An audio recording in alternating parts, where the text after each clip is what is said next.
Selamat pagi, saudaraku yang terkasih. Bertemu kembali di dalam program Resapi, Renungan Sapaan Iman dari Gereja Kristen Jawa Margoyudan di Surakarta. Saudara, rasanya baru kemarin kita merayakan Natal. Mestinya saat ini masih ada kenangan perayaan kita di dalam menyambut Natal dengan sukacita. Namun demikian, tidak semua saudara kita dapat merayakan Natal dengan kemeriahan. Untuk itu, marilah kita ikut peduli terhadap kondisi dari saudara-saudara kita yang tertimpa musibah dan bencana. Mari, di pagi yang indah ini, kita merenungkan firman Tuhan. Namun terlebih dahulu, marilah kita berdoa. Segala puji, hormat, dan syukur kepadamu ya Tuhan, Engkau yang senantiasa layak menerima pujian dan sembah kami.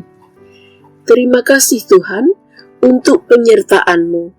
Engkau membangunkan kami dari istirahat malam kami, dan kami saat ini ingin bersekutu denganmu. Datanglah ya Tuhan, urapi kami dan buka mata hati serta pikiran kami agar kami mengerti apa yang menjadi maksud dan kehendak-Mu, dan tuntunlah hidup kami agar berkenan kepadamu. Di dalam nama Tuhan Yesus Kristus kami berdoa dan mengucap syukur. Amin. Saudaraku yang terkasih, pagi ini kita akan bersama-sama mengenal sapaan Tuhan dari firman-Nya yang tertulis di dalam surat kiriman Rasul Paulus kepada jemaat di Tesalonika, 1 Tesalonika 2 ayat yang pertama sampai yang ke-12.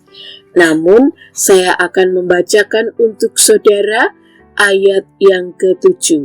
1 Tesalonika 2 ayat yang ke-7. Tetapi kami berlaku ramah di antara kamu seperti seorang ibu yang mengasuh dan merawat anaknya. Demikianlah firman Tuhan, dan saya memberi judul seperti asuhan ibu terhadap anaknya. Saudara, banyak kisah di sekitar kita. Jangankan mendapatkan pujian atau ucapan terima kasih dari anak-anaknya, kadang yang diterima oleh seorang ibu tidak sebanding dengan pengorbanannya. Dari pagi buta hingga gelap malam, ibu bersusah payah agar dapat memenuhi keperluan anak-anaknya. Tetapi tuntutan anak-anak lebih dari yang ibu lakukan, sehingga pernyataan spontan anak-anaknya sering melukai perasaan ibu. Misalnya, "Ibu, ini kok begini jadinya? Kok enggak kayak gini? Kok enggak kayak itu?" Saudaraku yang terkasih, di mata sang anak, tampaklah ibu itu tidak sempurna. Ada saja yang kurang atau cacatnya. Tetapi tetap saja seorang ibu. Ia menelan semua pernyataan anak-anaknya agar anak-anaknya mendapatkan yang terbaik. Dari firman yang kita baca tadi, penderitaan yang dialami oleh Rasul Paulus ketika melayani di Filipi mungkin akan membuat Rasul Paulus enggan melayani jemaat di Tesalonika. Tapi justru inilah yang mendorong Rasul Paulus ingin melayani Tuhan dengan motivasi yang murni, pantang menyerah, dan tetap semangat untuk terus maju. Rasul Paulus mengibaratkan dirinya seperti seorang ibu yang merawat anak-anaknya. Ia rela bekerja siang dan malam demi keperluan anak-anaknya terpenuhi.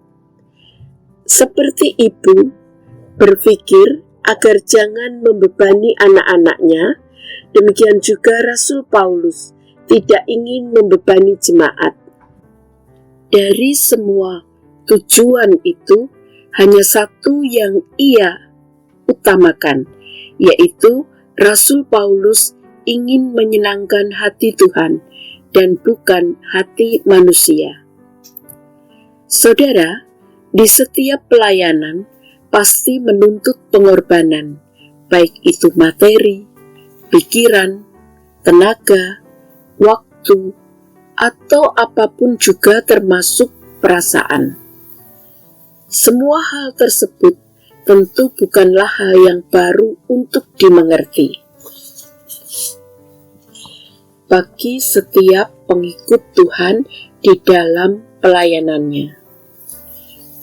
Saudaraku yang terkasih, seperti Rasul Paulus, tuntutan dan pengorbanan di dalam pelayanan bukanlah alasan untuk menyerah, butung, putus asa. Sekalipun ada hal yang membuat kita ingin undur diri dari pelayanan, namun ingatlah bahwa teladan Rasul Paulus sangatlah jelas bagi kita. Kita perlu bersikap layaknya seorang ibu yang dengan penuh kasih, tulus, rela berkorban demi anak-anaknya. Demikian juga apa yang harus kita lakukan terhadap jemaat kita. Jangan mudah mutung, jangan mudah patah hati sehingga kita undur diri di dalam pelayanan. Semoga kesaksian dan pelayanan kita tidak hanya sebatas slogan atau narasi atau semboyan, melainkan juga dapat menjadi aksi yang nyata di dalam perbuatan kita.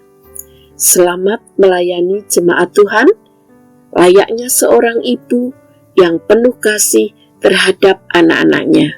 Tuhan Yesus memberkati pelayanan kita semua. Amin.